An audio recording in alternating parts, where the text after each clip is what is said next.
فرزند زہرا یہ حالات برے ہیں. کاشانہ بصیرت ایک ایسا مکمل یوٹیوب چینل جس پر محروم بصارت کے لیے بالخصوص اور تمام افراد کے لیے بالعموم سینکڑوں کی تعداد میں اسلامی کتب دستیاب ہیں. لہذا گزارش ہے کہ آپ اپنی ذمہ داری نبھاتے ہوئے کاشانہ بصیرت کو سبسکرائب کرنے کے ساتھ ساتھ بیل آئیکن کو پریس کیجئے تاکہ آپ علم کے حصول کے ساتھ ساتھ مذہب اہل بیت کی اشاعت میں بھی اہم کردار ادا کرتے رہیں. کاشانہ بصیرت. فرزند زہرا یہ حالات برے ہیں. We are on page number 161, part 17, chapter number 8 of this book.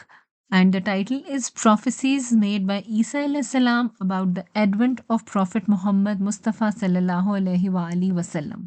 Let's begin with the chain of narrators. Narrated to us Muhammad bin Ibrahim bin Ishaq Raziyallahu anha.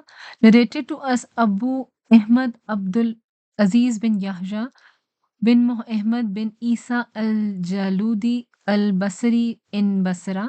Narrated to us Muhammad bin Atiyah. Narrated to us Abdullah bin Amr. Narrated to us Hashim bin Jafar from Hamad bin Abdullah bin Sulaiman, scholar of divine books, that I have replied in Injil, I have read in Injil that, O Isa, struggle in my matter and work and do not be shortcoming in it, and listen and obey. O son of Virgin Lady, you have not been created with the union of sexes. I have created you as a sign for the worlds. Therefore, serve only me and trust me only. Take up the book strongly. Explain to the Syrian people in Syriac language and convey my message to them that indeed only I am that God who is eternal and permanent, and there is no decline for me. Accept the truth of the prophet who will be the owner of the camel, coat the mail, crown, turban, shoes, and the staff. He would have large eyes and a wide forehead. His cheeks will be chubby, and his nose will be raised from the middle and have small nostrils. His upper and lower front teeth will be white, and his neck will be shining like a silver pitcher, as if a light is coming out of it. He will have hair on his body from the chest up to the navel. His belly and chest will not have any hair. He would be wheat complexioned from the chest up to his belly, and he will be having soft, delicate hair. His palms and feet will be hard and short. If his steps turn, they will turn both together, and if he walks, he would do so with very firm steps. If he is with a group of people, he would be the most prominent among them. His perspiration on his face will shine like pearls, and the fragrance of musk will be emanating out of it. There is none like him, neither before him nor after. His purified body will be fragrant, and he will have many wives. His progeny shall be less, but it will be through Mubarakah, Lady Zahra, who is having a special house in paradise, in which there shall neither be any sorrow or pain. In the last age, this Mubarakah will be under the guardian, like your mother was under the guardianship of Zikriya. She would have 2 sons who shall be martyred. The speech of his prophets is Quran, and his religion is Islam. I am the one who grants peace and security. Thus, Tawbah shall be for one who witness his time. See the period of his prophethood and listen to his words. Isa alayhi salam said, O Lord, what is Tawbah? How he was told, this word is Tuba. He was told, it is a tree I have myself planted in paradise, and which provides shade to all the gardens. Its roots are from Rizwan, and its source is from the water of the Sneem spring. The coolness of this spring is like coolness of camphor, and its taste is that of wine. One who drinks a mouthful of it will never feel thirsty again. Isa alayhi salam said, O Lord, give me to drink from it. He was told, it is prohibited for all till that prophet does not drink from it, and it is prohibited for all nations till the nation of that prophet does not drink from it. O Isa, I am going to raise you towards myself, and in the last period of time, I will make you descend to the earth so that you may witness the strange phenomena of his ummah. You shall see that there would be around that accursed Dajjal. I shall make you descend at the time of prayer so that you may pray with them. This ummah is the one that is eligible for mercy. The Christ had also gone into occultation from this community a number of times, and during those times he used to travel in the land. In that period, his followers and community did not have any information about him. When he came out of occultation, he appointed Shamun bin Hamun as his legatee, and when Shamun also departed from the world, the divine proofs that came after him remained in occultation. People became anxious to meet him and their hardships increased. Religion was being destroyed. Rights were trespassed. Obligatory and recommended practices were eliminated. People became deviated and leaving the straight path began to go astray without realizing what the truth is and what the falsehood is. This occultation lasted for 250 years.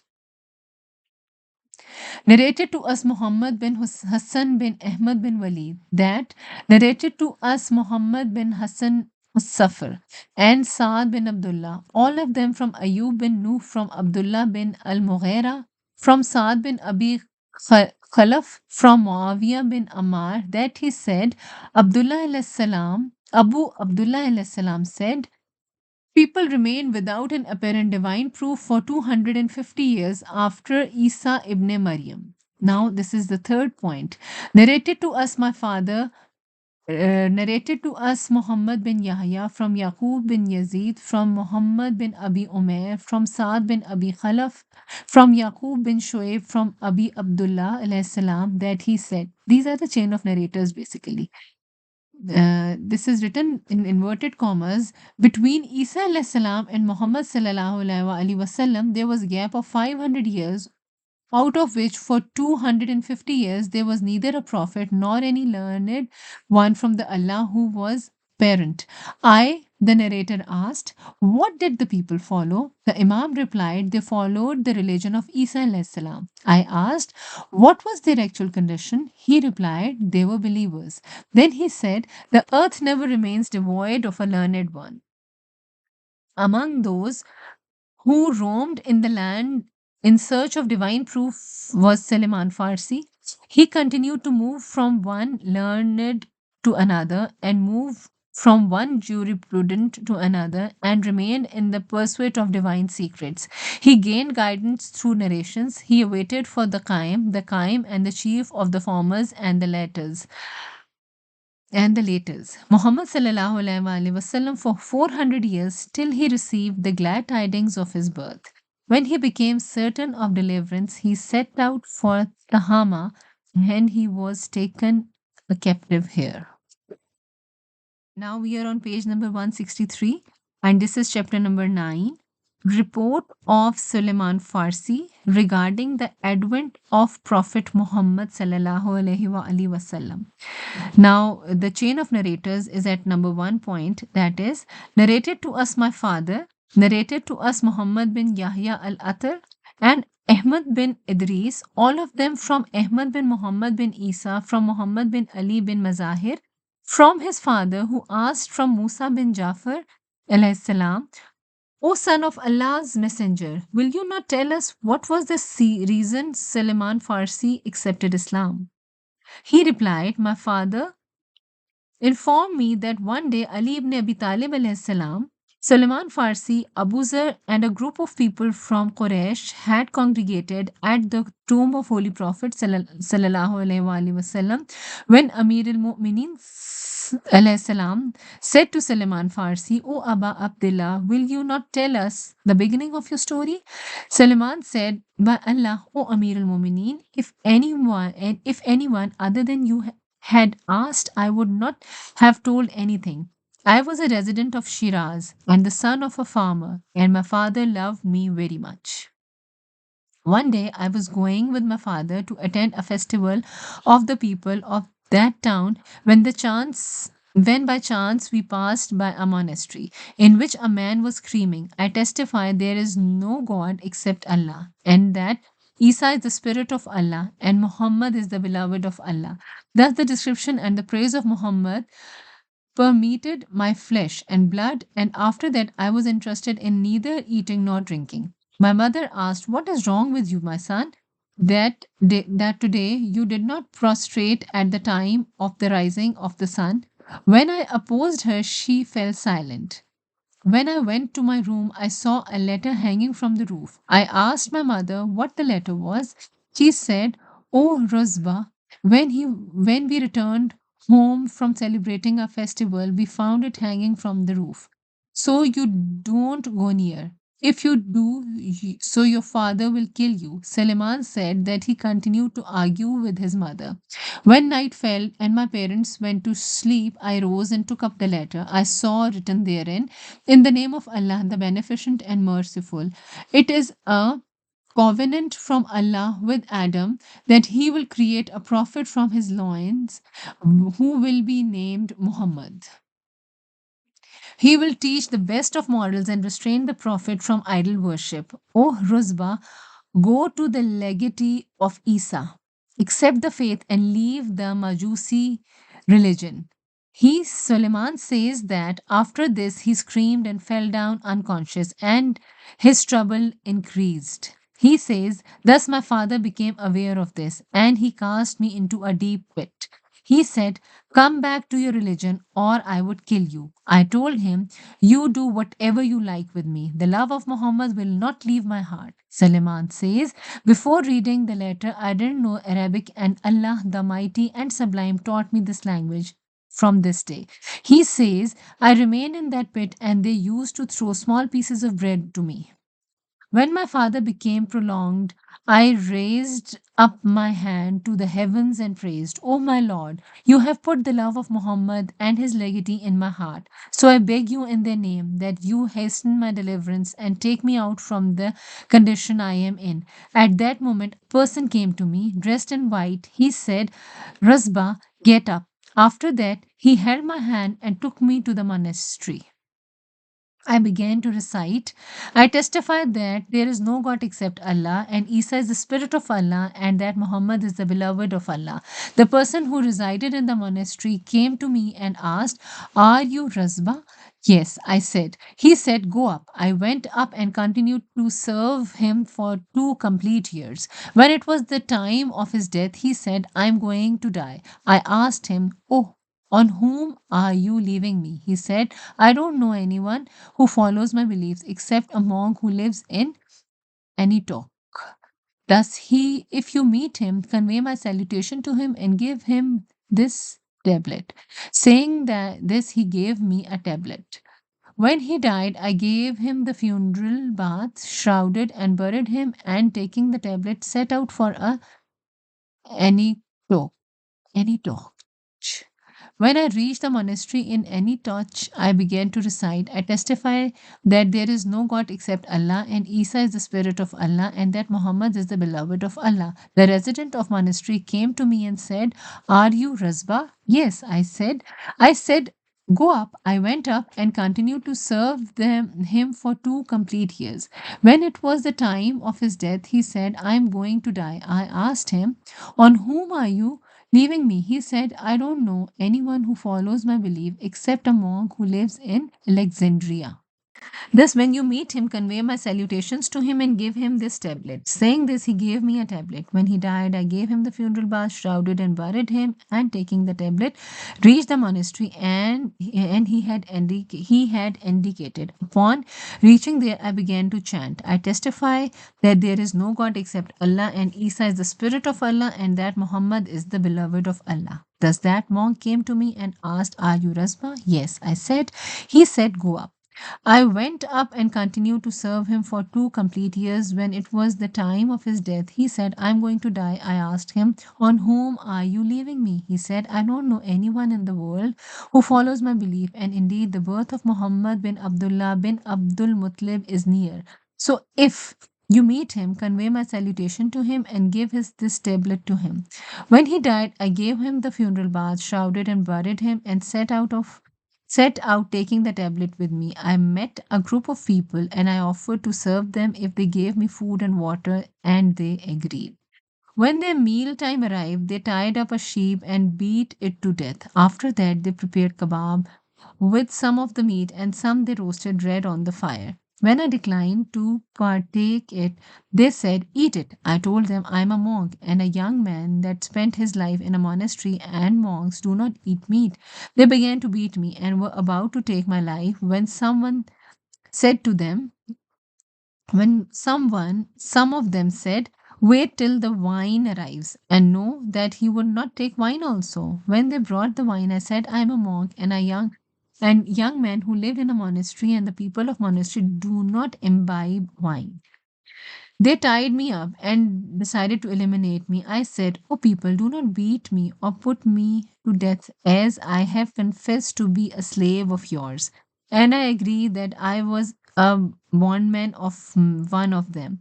That person saved me from those people and sold me to a Jew for 300 dirhams. Suleiman says that the Jew asked me about my story. I told him about it and said that I had no fault except that I love Muhammad and his legacy.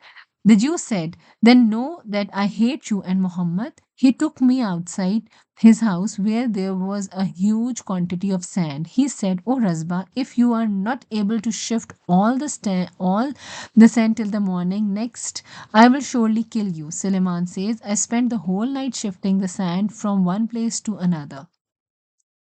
When I was absolutely exhausted, I raised my hands to the sky and prayed, oh my Lord, you have filled up my heart with the love for Muhammad and his legacy. So I asked you in their names, please hasten my deliverance and save me from this terrible situation. So Allah, the Mighty and Sublime, sent a windstorm that transferred all the sand to the spot that Jew had specified. In the morning, the Jew was surprised that I had shifted all the sand. Then he said, O Rasba, since you have proved to be a sorcerer, I shall throw you out of this town so that you may not destroy the locals. Thus he extended me from there and he sold me to a kind hearted lady. So she was very kind to me. She had an orchard where she put which she put at my disposal and said, it is for you. You can take whatever you want from it or give it to anyone or spend in charity. Suleiman says that I lived in that orchard for a very long time. One day I was sitting there when a group of 7 persons, shaded by a cloud, came towards me. I said to myself, by Allah, all of them cannot be prophets, but one of them is definitely a prophet. They moved forward and entered the orchard, and the piece of cloud was also moving with them. The group that entered the orchard comprised of Messenger of Allah, Amir al-Mu'mineen alayhi salam, Abu Zar, Miqdad, Uqail bin Abi Talib, Hamza bin Abdul Muttalib, and Zaid bin Harisa. They entered the orchard and began to eat the date fruits that had fallen from the trees. The Messenger of Allah was saying, eat the fallen date fruits, and do not spoil anything that belonged to these people. So I went to my owner and said, please give me a tray of fresh dates. She said, you can have 6. Suleiman says that he took up a tray of fresh dates and said to himself, if one of them is a prophet, he would not eat sadaqah, and he would not mind eating a present. So I kept the tray before them and said, this is sadaqah. The Messenger of Allah said, eat it. But he himself abstained from eating, as did Amir al Mu'mineen Aqil bin Abi Talib, and Hamza bin Abdul Muttalib. Zaid was told to go ahead and eat. I said to myself that this was the first sign of prophethood. Then I went to my mistress and said, "Give me another tray." She said, "You can have six." Suleiman says that I picked up a tray and came to them and placed the fresh dates before them and said, "This is present." The messenger of Allah stretched out his hands and uttered, "In the name of Allah, eat." All of them began to eat the dates. So I said to myself, this is the second sign. After that, when I moved towards his bag, the Holy Prophet became attentive to me and said, "Rasba, are you looking for a mark of prophethood?" "Yes," I said. He displayed his shoulder and saw the mark of prophethood on him, and above it was some hair. Suleiman says that he fell down at the feet of the Messenger of Allah and began to kiss them. The Prophet said, "Rasba, go to that lady and say that Muhammad bin Abdullah is asking if she would sell his slave to him." So I went to her and said, "Muhammad bin Abdullah is asking if you would sell this slave to him." She replied, "I will not sell the slave except in exchange of 400 dates trees, 400 of which should be yellow and 200 golden. Suleiman says that when he conveyed this to the Holy Prophet, he said, how easy is that which she has asked?" Then he said, "Arise, O Ali, and gather all the date seeds." Ali gathered all the date seeds and sowed them in the ground. The Prophet told him to pour water on them, which Ali did. He had hardly finished watering, the trees grew up so much that they began to strike one another. Then the Prophet told me to go to the lady and tell her, "Muhammad bin Abdullah is saying, 'Take your thing and give me mine.'" Suleiman went out and told the lady. She came out, saw the trees, and said, "By Allah, I will not sell him unless all the trees become yellow." Suleiman says, Jibrail descended and touched his wings to those trees. All of them became yellow. Then the messenger told me, "Go and tell her Muhammad is saying, 'Take your things and give me mine.'" Suleiman said that when I conveyed this to her, she said, "By Allah, one of those trees is more precious to me than your Muhammad and you." I said, "By Allah, a day in the company of Muhammad is more precious to me than you and everything, including you." After that, the Messenger of Allah emancipated me and named me Suleiman. The author says the name of Suleiman was Razba ibn Khash, Khashbudan, and he had never prostrated to the sun. He always prostrated to Allah, the Mighty and Sublime. Since the Qibla directions towards which he had been commanded to pray was in the east, his parents taught that he was also prostrating to sun like them. Suleiman was the legatee of Isa alayhi salam, and he was entrusted with the burden that terminates at the successorship of the Imams. The name of Isa's legatee was Abi, and some people say that it was His Eminence Abu Talib. This group has narrated. This group has erred at this point because when Amir al-Mu'minin alayhi salam was asked about last successor of Isa alayhi salam, he said Abi, but people mistook it for Abi, which is in Arabic means my father. And Burda has also mentioned this. Qas bin Saidatul Laidi was considered unique from the aspect of his knowledge and wisdom. He knew the Holy Prophet and was awaiting his advent. He used to say, "Indeed, there is a religion with Allah which is better than the religion that you follow." The Prophet has invoked divine mercy upon him and said, "He shall be raised up on the judgment day as a separate nation." Narrated to us, my father, narrated to us Saad bin Abdullah from Ahmad bin Muhammad bin Isa, from Hassan bin Muhammad, from Ala bin Zarin, from Muhammad bin Muslim bin Abu Jafar alayhi salam, that he said, one day the Messenger of Allah was sitting in the courtyard of the Kaaba, and it was the day when Makkah had been conquered. In the meantime, a delegation came to him and saluted him. "To which tribe do you belong?" "We are delegation from Bakr bin Walid tribe." They replied, "Do have any news about Qas bin Sayyadatul Laidi?" The messenger asked, Yes, O Messenger of Allah, they replied, what happened to him? Asked the Prophet. They said, he has passed away. The Messenger of Allah said, all the praise is for the one who gives death and life. Every soul that has to taste death, as if I can see Qus bin Sayyidatul Laidi in the market of Ukaz atop a camel and telling people, assemble here. And when you are assembled, keep quiet. And when you are quiet, listen. And when you listen, try to understand. And when you understand, remember it and consider it truth. Know that one that lives ultimately dies and loses the life, and one who loses life never comes back. Doubtlessly, there are hidden secrets in the heaven and lessons for the earth. There is a high roof upon the sky, and the earth is a cradle spread out. The planets are in motion, and the night is rotating, and the seawater is moving in waves. Who swear that all this is not play and sport, and there are astonishing facts behind it, because I can see that people die and they do not return. Are they satisfied with the place they are in? And that is why they continue to stay there, or leaving this world, they have gone to sleep. Qus takes an oath that can never be minor, that there is a religion with Allah which is better than the religion you follow. After that, the Messenger of Allah said, may Allah have mercy on Qus.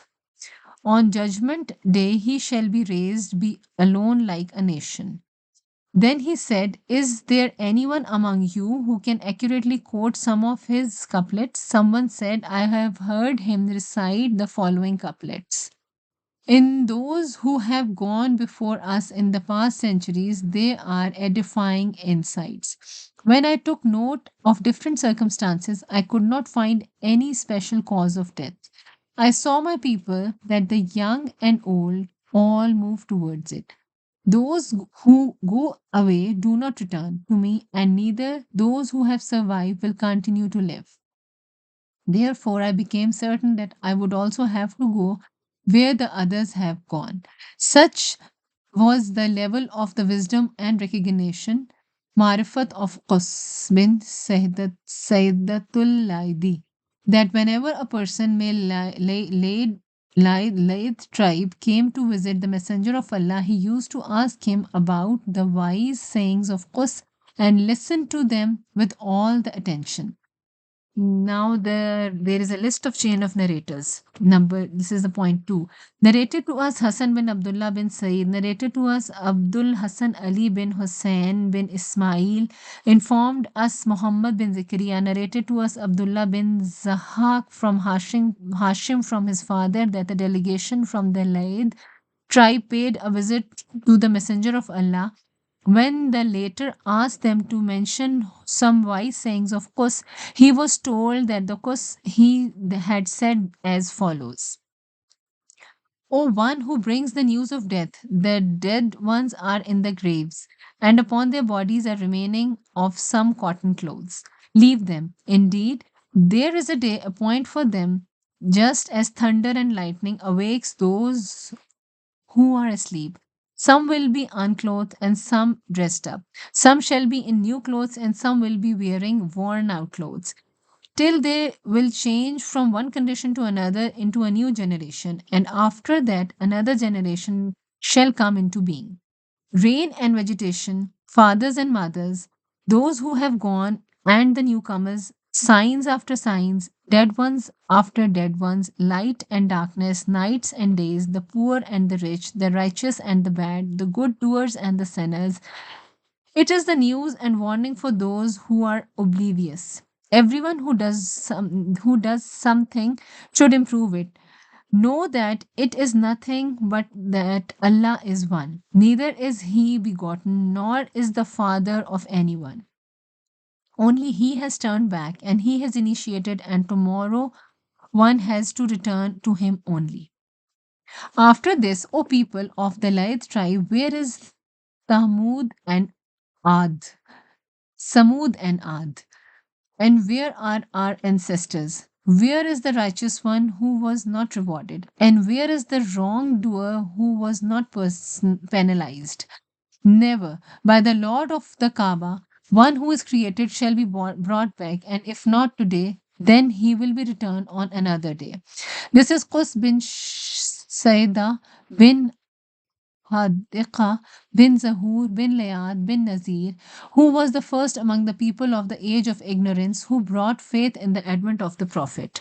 And he was the first man who was kept a staff with him and used it for support. And it is said that he lived for 600 years and knew the Prophet ﷺ and by his name and genealogy and gave the people the glad tidings of his advent. He used to observe dissimulation and dispensed good advice to the people and exhorted them also to observe dissimulation. Now, there is a third part with the chain of narrators, and we are moving forward. That Qus bin Shahada assembled his sons and said, hunger is stayed by vegetable and by milk diluted with water. If someone makes a false allegation against you, you should know that he is having the same defect.